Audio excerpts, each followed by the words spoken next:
봅니다. 정용실의 뉴스 브런치 뉴스픽.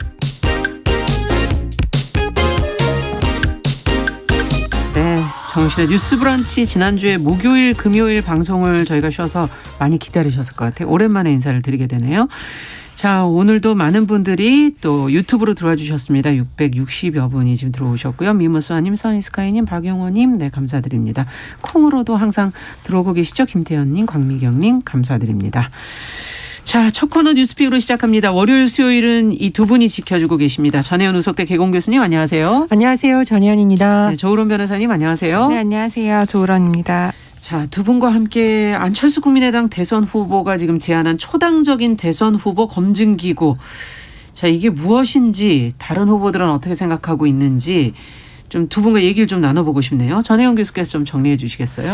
예, 사실 대다수 국민들이 알고 있겠지만 대선이 이제 얼마 남지 않았습니다. 80여일 앞으로 남았는데 요즘 가족 리스크라는 말이 나오고 있어요. 더불어민주당의 이재명 후보 그리고 국민의힘의 윤석열 후보가 가족 관련한 여러 가지 논란에 휩쓰이면서 대선의 모든 이슈가 이쪽으로 가는 것이 아니냐라는 또 우려도 제기되고 있습니다. 이런 가운데 국민의당 안철수 대선 후보가 19일 국회에서 대선 시국에 대한 긴급 제안을 발표했는데요. 네. 이 긴급 제안의 내용은 중앙선거관리위원회 산하에 후보 합동 검증위원회를 설치하자는 겁니다. 네. 위원회 구성은 각 정당, 언론단체, 정치 관련 학회가 추천한 인사들로 구성을 하자라는 거고요. 지금 뭐 후보나 그 가족들에 대한 각종 의혹이 제기되고 있잖아요. 예. 그랬더니 이 내용을 검증위에서 하자라는 겁니다.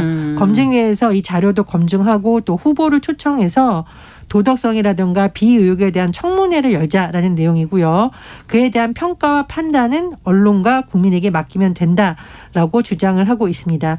그런데 이게 좀 현실화되려면 사실은 큰 정당의 대선 후보들이라든가 선대위에서 적극적이어야 되는데 그렇죠. 현재 언론 보도를 보면 이재명 후보도 윤석열 후보도 그리 적극적이진 않은 것으로 지금 분위기가 읽힙니다.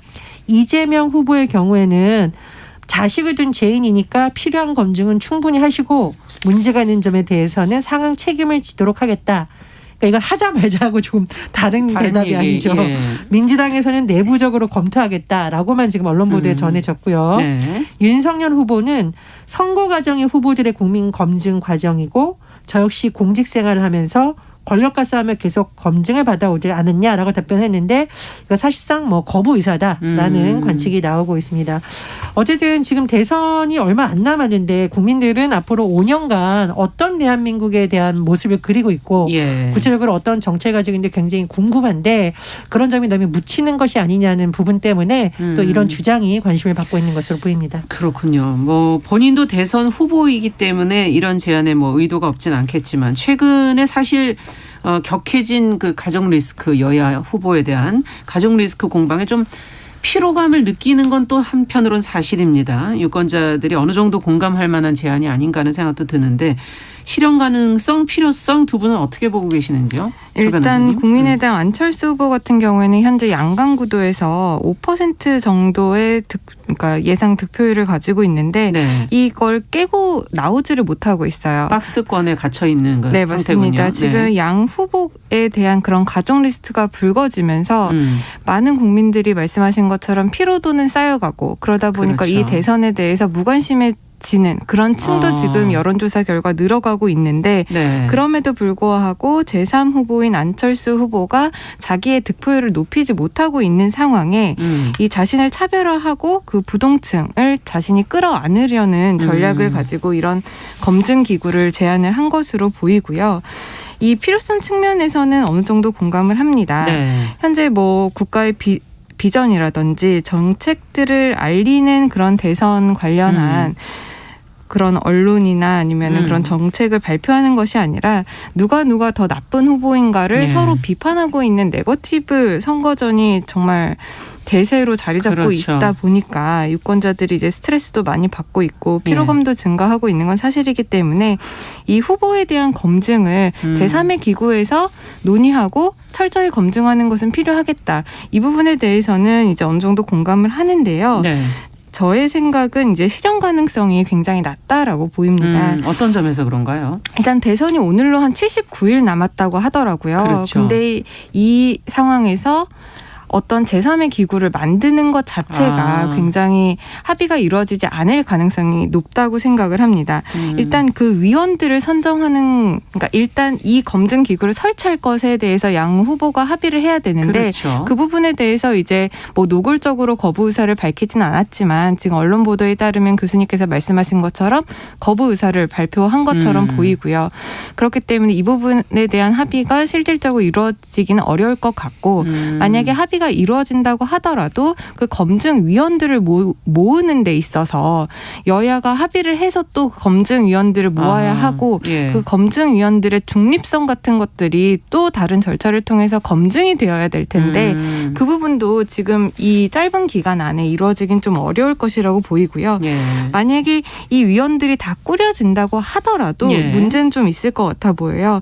왜냐하면 이게 대선에 대한 어떤 정책적인 검토 이런 부분에 이제 한 트랙으로 가는 것이고 후보자들에 대한 검증이 이제 또 한 트랙 가면 결국 투 트랙으로 이제 나눠져서 또 이제 그렇죠. 대선이 운영이 된다는 건데 네. 사람들은 지금도 그렇지만 어떤 네거티브나 아니면 후보 비방이나 어떤 사생활이나 이 부분에 대해서 더 관심을 갖게 될 가능성이 높거든요. 그렇다 보니까 결국에는 이런 그런 정책에 대한 제3의 것보다? 검증 기구가 나온다고 네. 해도 후보 정책에 대한 어떤 비전에 대한 검증보다는 여전히 이 사생활 부분이나 아니면 이 후보나 후보 가족들에 대한 검증에 대한 문제에만 언론이라든지 국민들의 관심사가 쏠릴 수밖에 없기 때문에 실현 가능성은 굉장히 낮다. 실효성도 좀 가능성은 낮다. 낮다. 이렇게 판단을 하고 필요성은 있습니다. 있지만 실현 가능성은 낮다. 전 교수님께서는 어떻게 보십니까? 저는 취지는 대부분의 국민들이 맞아라고 할 것 그렇죠. 같은데 예. 사실 한편으로 보면 이게 조금 옥상옥이죠. 왜냐하면 국민의힘과 민주당이라는 큰 정당에서 자당의 대선 후보 경선 과정을 거쳐서 뽑았잖아요. 예. 만약 이런 위원회를 선치한다면 이 정당들은 일단 국민들에게 사과를 해야겠죠. 제대로 못 뽑았다. 예. 본래 1차적인 기능이 정당에서 어떤 후보자를 내세우려면 그 검증의 1차적인 책임은 그 정당에 있습니다. 그렇기 때문에 이게 좋은 취지이긴 한데 말씀해 주셨듯이 현실적으로 꾸려질 수 있느냐의 문제와 네. 정당에서 해야 될 역할을 또 다른 위원회를 제3지대를 만들어서 하는 것이 맞느냐에 대해서 저는 양측면을 좀 같이 봐야 된다고 생각을 하고요. 두 번째로 사실 가족 리스크가 이제까지 어떤 정치인도 벗어나기 어려웠던 영역이기는 해요. 그렇죠. 그런데 문제는 뭐냐면 예. 기존에 많이 선거에 출마하거나 이른바 여의도 정치에 대비했던 정치인이라던가 뭐 장관 후보자라던가 청문회를 거쳐야 되는 자리에 섰던 인물들은 본인이 원치 않아도 이미 다 한번 스크린을 이른바 거쳤는데 그렇죠. 지금 이재명 후보와 윤석열 후보 같은 경우에 그 영역과 조금 다른 영역에서 살아온 측면이 있습니다. 네. 물론 이재명 후보는 공직선거를 거치면서 일부분 거쳤지만 그렇죠. 어쨌든 가족에 대한 부분은 그동안 안 알려졌던 사실이 이번에 알려진 거고요. 그렇죠. 윤석열 후보의 경우에도 청문회를 거치긴 했지만 네. 김건희 씨가 사실 검찰총장 부인이라는 점에서 그렇게 뭐 이렇게 의혹의 대상이 아니었는데 네. 대선 후보의 부인이 되다 보니 이른바 차기 퍼스트 레이디들은 대통령과 함께 정상회담을 가거나 나라의 얼굴처럼 활동을 하잖아요. 네. 그러니까 더 주목을 받았거든요. 네. 그래서 가족을 검증하는 것 자체가 다 나쁘다 이건 아니고요. 지금 두 후보가 국회의원 선거를 하지 않은 이른바 영선에 정치 신인적인 측면이 있다는 것도 갑자기 이런 의혹이 불거지는 데 있어서의 영향이 있다고 봅니다. 저는 어쨌든 이 정당에서 이 문제에 대해서 스크린을 뭐 제대로 안 하고 검증을 안 했다면 그 부분이 근본적인 문제라고 생각을 하고요. 예. 두 번째로 사실 가족 리스크보다도 더 국민들이 필요하게 하는 게 이 예. 가족 리스크를 갖고 충성 경쟁을 하려는 일부 정치인의 행태가 아닐까 생각이 드는데 해명과 말도 안 되는 변명이 좀 다르잖아요. 네. 좀 상식에 맞는 해명과 변호를 해야 되는데 민주당도 그렇고 국민의힘도 그렇고 뭐 선대위 관계자라든가 또는 네. 일부 의원들이 나와서 하는 발언을 보면 상식과 벗어나 있어요. 그렇죠. 그런 것 때문에 국민들이 더 화가 나지 않을까 생각을 하거든요. 그래서 팩트로서 해명할 수 있는 부분이 있을 거라고 봅니다. 뭐 서류로서 증명을 하거나 그렇죠. 그러니까 사실관계를 바로잡을 부분은 선대위 차원에서 사실관계 바로 잡으면 되고요. 네. 이 문제를 소음으로 너무 커지지 않도록 하기 위해서는 오히려 양당에서 그런 메시지 좀 자제하자라는 움직임을 당내에서부터 좀 분위기를 잡아야 된다고 생각합니다. 네. 일단은 정당이 그것을 걸러왔기 때문에 일차적 책임은 정당에 있다라는 지적도 해 주셨고 그것을 해명하고 변호하는 그 대응의 태도에서 국민들의 피로감은 더 커진다 지금 그런 지적을 해 주셨어요. 더 좀 얘기를 해 주시죠. 조 변호사님께서는. 일단 안철수 국민의당 대선 후보가 오늘 그 후보 검증 기구까지 마련하자라고 예. 어제 발표를 한 것으로 알고 있는데 네. 뭐 이렇게까지 제3 후보가 말할 상황이라고 한다면 지금 여러 가지 검증 문제에 대해서 교수님께서 말씀해 주신 것처럼 그 당 차원에서 제대로 하고 있지 못하기 때문에 이런 말까지 나오는 것이라고 생각이 되고요. 그런데 이제 한편으로 또 다르게 생각을 해보면 예. 지금 당들이 내놓는 입장 표명 같은 게 교수님 말씀하신 것처럼 뭔가 석연찮은 부분도 많고 뭔가 국민들이 쉽게 납득하기 어려운 그런 부분들도 많잖아요. 그것은 또 어떻게 보면 당에서 어느 정도 검증을 해서 내세운 후보가 어떤 문제가 생겼을 때 당으로서는 그 후보라든지 후보를 이렇게 뽑아 놓은 자기네들의 네. 절차의 정당성을 유지하기 위해서 어쩔 수 없지 않았을까. 감싸기를 할 수밖에 네, 없다. 그런 네. 생각도 좀 들기 때문에 애초에 후보를 뽑을 때 여러 가지 측면에서 좀 더 체계적인 검증 시스템을 이렇게 초당적인 제3의 검증 기구가 아니라 그 당 내부에 내부에서. 철저하게 검증을 할 수 있는 시스템을 지금부터라도 잘 갖춰야 되지 않을까 그런 생각이 듭니다. 네. 현재 이런 얘기들이 언급되는 거 앞서 조 변호사님께서 얘기해 주신 것처럼 득표율 안에서 무관심층이 늘어나고 2030의 부동층을 끌어안기 위해서 이제 뭔가 노력을 더 해야 될 텐데 이들의 숫자가 늘어나는 상황, 현재 여야의 정치 상황에 대해서도 논평을 좀 더 해주신다면. 저는 그래서 이 가족에 대한 네거티브 자체를 완전히 없앨 수 없다면 네. 오히려 순기능적인 측면을 강화해서 예. 모든 것이 이것으로 쏠리지 않도록 하는 다른 방법도 있다고 생각을 하는데요.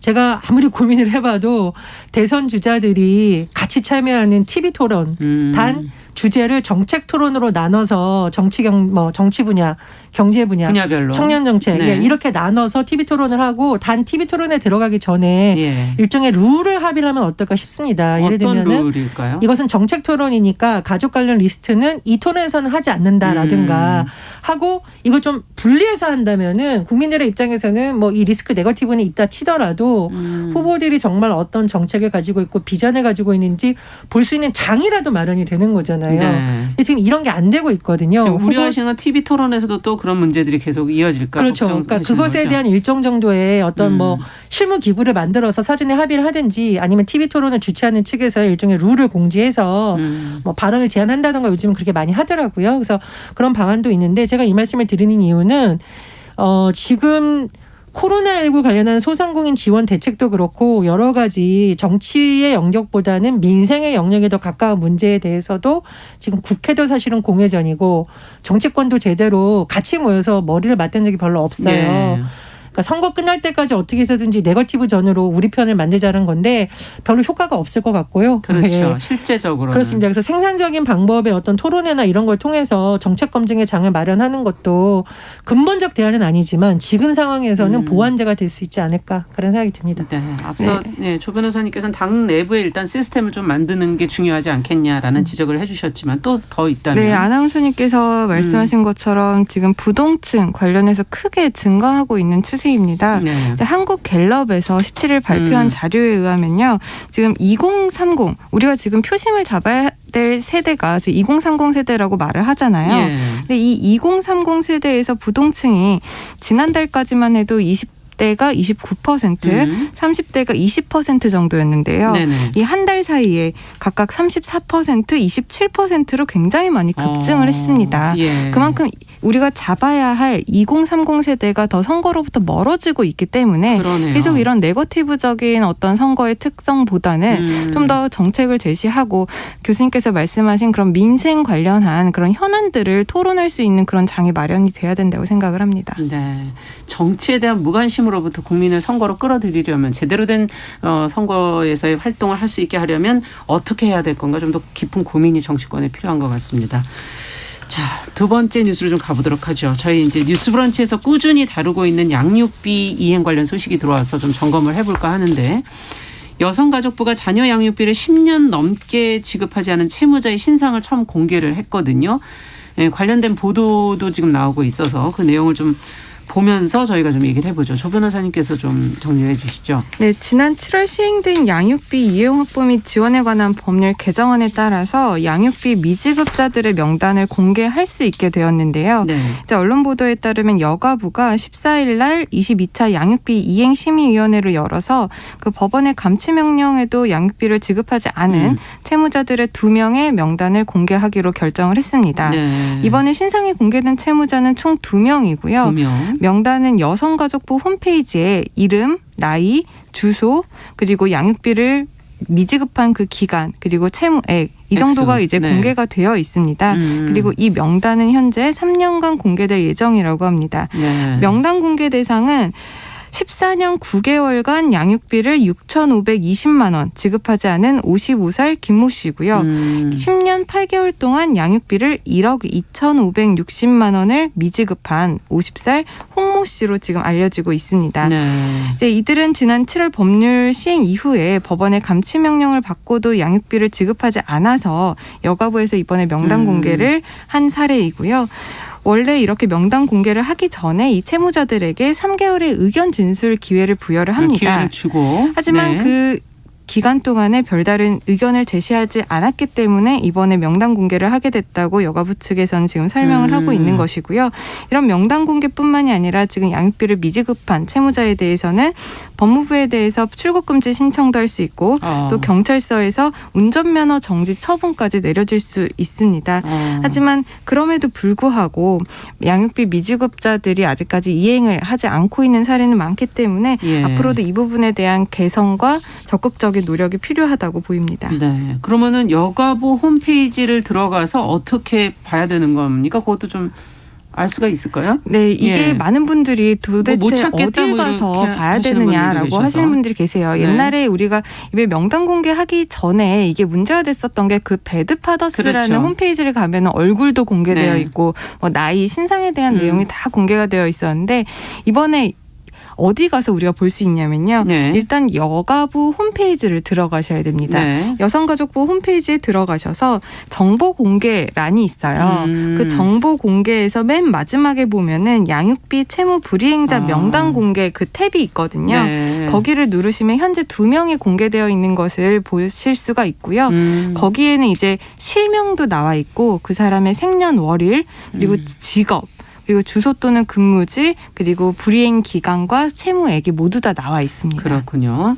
자, 어떻게 지금까지 저희가 이 관련 내용 계속 좀 보도를 해드리고 있는데 정 교수님께서는 어떻게 보셨습니까?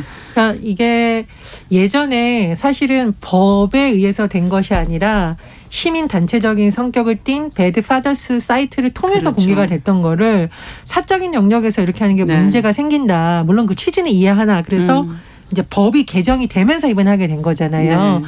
그런 과정은 긍정적인데 문제는 법이 개정이 됐으면 그만큼의 실효성이 있어야 되는데 예. 실효성이 좀 떨어지는 게 아니냐는 현장에서 지적이 나오고 있는데요. 어떤 부분이 그럴까요? 첫 번째로는 의견 진술 기간이 3개월이잖아요. 네. 그리고 사실 이 3개월뿐만 아니라 뭐 이런저런 절차를 밟다 보면 시간이 더 걸릴 수가 있는데 예. 양육비 문제로 이 정도로 고통을 호소할 정도면 얼마나 많은 기간 동안 경제적인 어려움을 겪었겠어요. 그동안에도 견뎌왔겠죠. 그렇죠. 그런데도 예. 또 3개월 이렇게 하다 보니 이 기간이 너무 길다. 이 기간이 과연 3개월이나 필요한가라는 지적이 나오고 있어서 예. 여가부에서도 검토한다고 하니까 이 부분 하나 손을 봐야겠고요. 네. 두 번째로 출국 금지하는 채무 금액 기준이 5천만 원인데 네. 일반 가정에서 5천만 원이 도대체 양육비가 밀릴 정도면 이 시간이 너무나 길고 그리고 이것으로 인해서 그 아이가 겪을 고통도 너무나 크기 때문에 이 금액 역시 조정해야 된다는 의견이 나오고 있거든요. 너무 높다. 지금 그렇습니다. 그런 지적이죠. 그래서 법적인 장치를 마련한 것은 의미가 있지만 실효성을 발휘하기 위해서는 빨리 이 부분에 대한 제도 보완이 이루어져야 된다. 이런 지적 나오고 있습니다. 네. 교수님께서 너무 길다라고 말씀을 하셨는데 제가 좀 더 구체적으로 말씀을 드릴게요. 이게 긴 게 어느 정도 긴 거냐면요. 지금 이번에 명단이 공개된 사람들이 2명인데 그중에 한 사람이 14년 9개월간 양육비를 아까 미지급을 했어요. 얘기하셨어요. 예. 14년 9개월이면요. 아이가 성년이 되는데 이제 만 19세가 이제 성년이잖아요. 그렇죠. 그럼 대부분을 안 준 겁니다. 대부분을 그러니까 양육자가 혼자 키운 거예요. 예. 비양육자의 양육비 지급 없이 대부분의 기간을 혼자 키운 그 정도 돼야 이제 명단이 공개된다는 겁니다. 이걸 제가 이제 그러면 과연 이거를 월 얼마를 몇 개월 동안 그렇죠. 밀린 건가? 그걸 좀 봤더니 약 35만 원 정도를 177개월을 밀린 겁니다. 예. 근데 이게 지금 이렇게 해서 명단 공개가 됐지 또 받은 것은 아니잖아요. 그렇게 된다면 명단 공개가 돼도 뭐 거의 15년 동안 밀리고 나서도 이걸 또 언제 받을지 모른다라는 문제점이 있는 겁니다. 굉장히 긴 시간이라는 거죠. 네. 그리고 액수도 굉장히 누적 금액으로 많아지는 거예요. 그러네요. 그렇기 때문에 이렇게 명단 공개 신청까지 할 정도면 법원에서 할 수 있는 모든 조치, 뭐 이행 명령이라든지 그렇죠. 양육비 직접 지급 명령이라든지 뭐 과태료 처분이라든지 이런 것들을 다 해야 이제 겨우 감치 명령을 할 수 있어요. 이런 것들을 다 하려면 양육비를 내가 오늘부터 못 받고 거의 1, 2년은 지나야 감치명령을 신청을 할 수가 있는데 이 감치명령을 받고도 이행하지 않았을 때 명단 공개를 또 신청할 수 있는 거예요. 그러면은 1, 2년 지나고 나서 신청하고 또 의견 그러네요. 청취 기간을 또 3개월? 너무 길다는 거죠. 그렇기 때문에 이 부분에 대해서는 정확하게 우리가 좀 손을 볼 필요성이 있다라고 생각이 되고요. 예. 아까 교수님께서 말씀해 주신 것처럼 그 출국 금지 현재 기준이 5천만 원인데 예. 5천만 원도 지금 거의 한 1인당 양육비를 50만 원으로 잡아봤을 때 거의 한 10년 정도 미지급을 기간을 해야 따져보니까 네. 거의 뭐 한 8년 정도 미지급을 해야 그렇죠. 5천만 원이 됩니다. 그럼 8년 정도라면 사실 아기가 뭐 초등학교 들어가서 거의 대부분의 학창 시절을 보내고 나면은. 양육자가 홀로 아이에 대한 양육을 다 해야 된다는 말입니다. 이게 굉장히 과중하다라는 것이기 때문에 그런 기간의 문제라든지 금액적인 문제는 꼭 손볼 필요가 있다고 생각을 합니다. 지금 말씀해 주신 것처럼 정말 지급을 받은 게 아니군요. 네, 그쵸. 지금 또 그 명단만 부분도 명확하게 공개된 생각을 해. 겁니다. 명단만 공개된 상황이고 지급을 받으려면 갈 길이 머네요. 그리고 또 한 가지 지금 시민단체에서 지적을 하고 있는 게 옛날에 배드파더스 같은 경우에는 얼굴을 공개를 했어요. 예. 그런데 이번에 지금 법에 의해서 시행되고 있는 명단 공개 같은 경우에는 얼굴이 공개가 되지 않습니다. 네. 그러다 보니까 사람들이 이제 동명이인도 많고 이렇기 때문에 그 사람을 특정을 하지 못하고 이 사람을 특정을 하지 못하면 그 사람의 그냥 또 나몰라라 할 것이다. 이런 지금 주장도 나오고 있는 것이거든요. 예. 그렇기 때문에 그 부분에 대해서는 이제 실효성이 좀 떨어진다라는 주장이 그러네요. 있는 것이고 네. 최근에도 이제 2021년 9월 그 한 달 동안에도 감치 명령을 받은 사람이 예. 156명입니다. 156 그런데 명. 이 중에서도 30명만 실제로 감치가 되고 나머지는 감치가 되지 않았거든요. 예. 그렇기 때문에 이런 감치 명령을 받고 또 감치 명령 받아서 또 신청을 하고 이런 부분에 대한 절차적인 축소가 아이들의 그런 양육 환경이라든지 아이들을 궁극적으로 보호하는 데 있어서 걸림돌이 되지 않도록 제도가 개선이 될 필요성은 분명히 있어 보입니다. 그렇다면 아이들은 어떻게 키워야 될까 하는 근본적인 고민도 생기는데 앞으로도 이 문제 또 계속 짚어보도록 하겠습니다. 오늘 두 분과 이야기 나눠봤습니다. 뉴스픽 조론 변호사 전혜영 교수와 함께했습니다. 여기까지 듣겠습니다. 감사합니다. 감사합니다. 네, 정용실의 뉴스 브런치 1부 마치고 잠시 후에 돌아오겠습니다.